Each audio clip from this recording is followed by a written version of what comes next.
Vous regardez l'invité de la rédaction sur la panafricaine Média et merci de nous rester fidèles.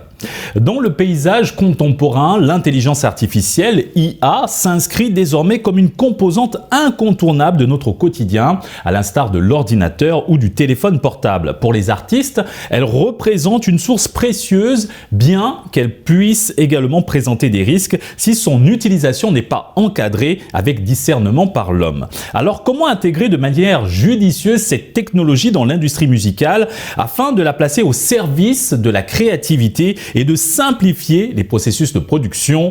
De nombreuses initiatives émergent sur le continent avec le lancement de plateformes destinées à aider les acteurs de la musique à exploiter pleinement le potentiel de l'intelligence artificielle. Afin d'obtenir un éclairage sur ce sujet complexe, nous sommes avec Monsieur Boubacar Djiba, fondateur de Scène Mix Master, une plateforme alliant musique et intelligence artificielle. Merci d'avoir accepté notre invitation. C'est moi, merci. Monsieur Djiba, tout d'abord, quels sont les principaux avantages que l'intelligence artificielle offre désormais aux acteurs de la musique sur notre continent? Je dirais que les avantages sont très énormes parce qu'en fait on vit en fait dans un environnement où les choses changent perpétuellement et il faudrait que les acteurs de ce secteur-là puissent s'adapter. Donc, que ce soit en gain de temps, que ce soit en rapidité par rapport à la manière de travailler, que ce soit pour les ingénieurs, pour les infographes, pour les artistes même qui écrivent des textes, pour les ingénieurs de son, ça permet vraiment d'amorcer une nouvelle, disons, je dirais, une nouvelle manière de travailler.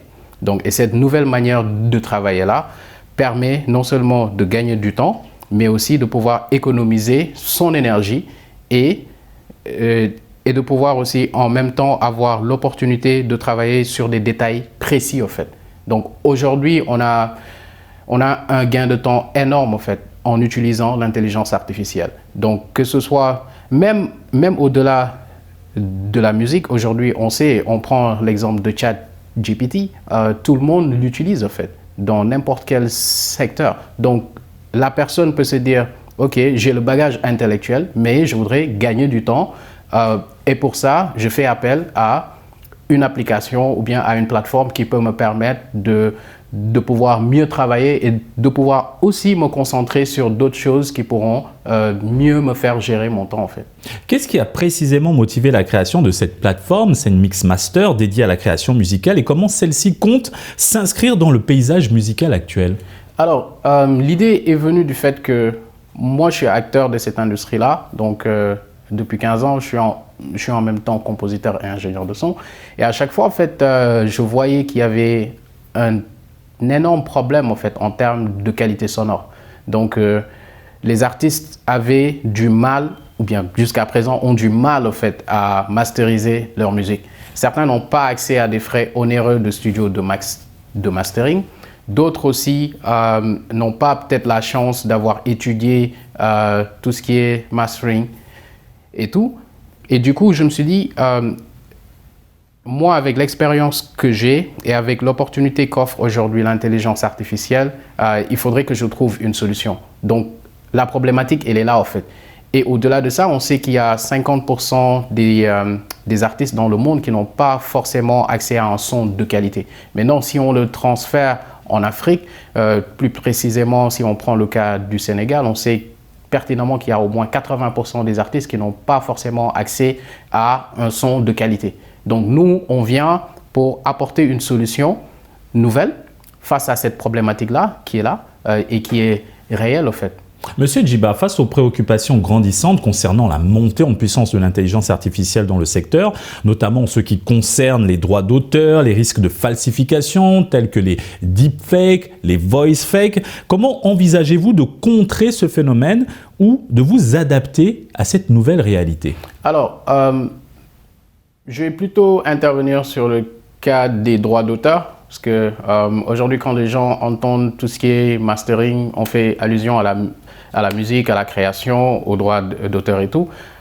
Moi, je dirais que c'est important en tant qu'acteur et aussi toute personne en fait, qui crée des plateformes de pouvoir être transparent sur la manière de gérer au fait le flux au fait qui est transféré sur leur plateforme et d'être très, je dirais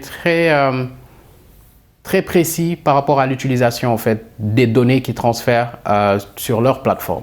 Donc il y a une inquiétude énorme parce qu'on sait ce qui peut être fait par l'IA et souvent même les gens ont peur souvent d'en parler. Mais on est dans une phase où il faudrait une utilisation vraiment éthique de l'intelligence artificielle. Maintenant, ça doit se faire avec les acteurs qui s'y connaissent, mais aussi avec des personnes qui ont l'intention de pouvoir booster ce secteur-là, en fait. Monsieur Djiba, à présent, en quoi l'intelligence artificielle peut-elle contribuer à repousser les limites de la créativité musicale tout en préservant l'authenticité et l'intégrité des œuvres produites? Alors, quand on parle d'authenticité, ça c'est clair. L'humain, en fait, a sa part dans ça. Donc, l'intelligence artificielle, c'est pas pour remplacer les humains, mais plutôt c'est pour apporter un additif, en fait, à ce que l'humain produit. Donc, ce sera un gain de temps énorme pour la personne qui va utiliser l'intelligence artificielle, mais aussi, au-delà du temps aussi, il y a le fait que le travail qui est accompli sera encore plus poussé et plus précis, en fait.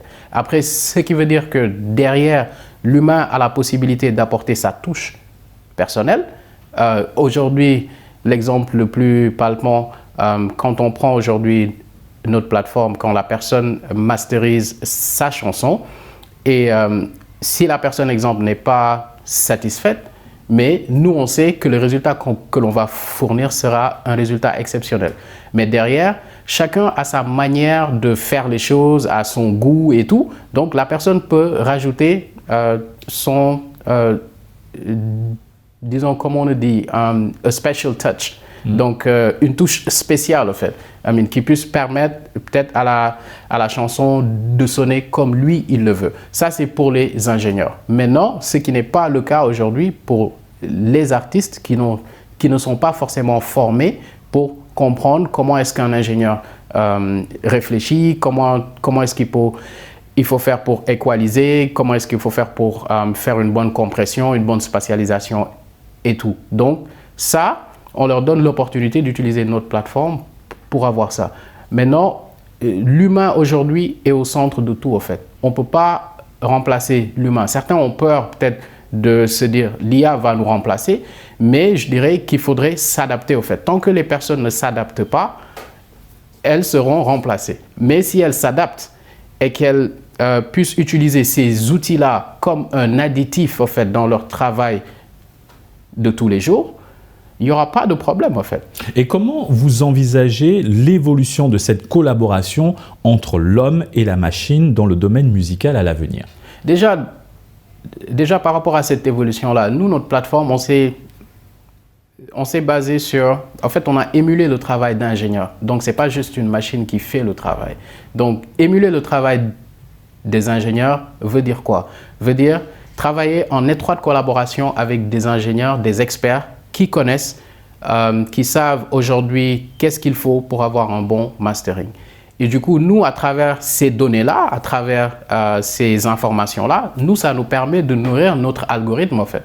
Donc, à partir de notre algorithme, là, on pourra carrément calculer les fréquences et d'une manière vraiment très, très scientifique, mathématique et tout, et permettre à chaque personne qui puisse mettre sa chanson sur la plateforme d'avoir une qualité optimale, en fait. Donc, pour vous dire, en fait, qu'il y a vraiment une symbiose entre les deux. Donc, ce n'est pas juste une machine derrière qui va faire le travail. Donc, nous, c'est carrément différent, en fait.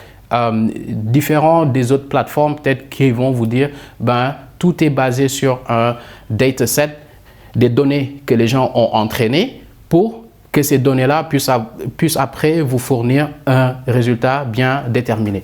Mais nous, derrière, on a fait appel à des ingénieurs, des experts, et c'est ça qui est intéressant aujourd'hui, en fait, parce qu'on se dit qu'il ne faudrait pas laisser la place carrément à la machine. sans la contrôler, au fait. Merci Monsieur Djiba pour cet éclairage. C'est moi, merci. Et c'est ainsi que s'achève cette émission. Excellente suite des programmes sur la panafricaine.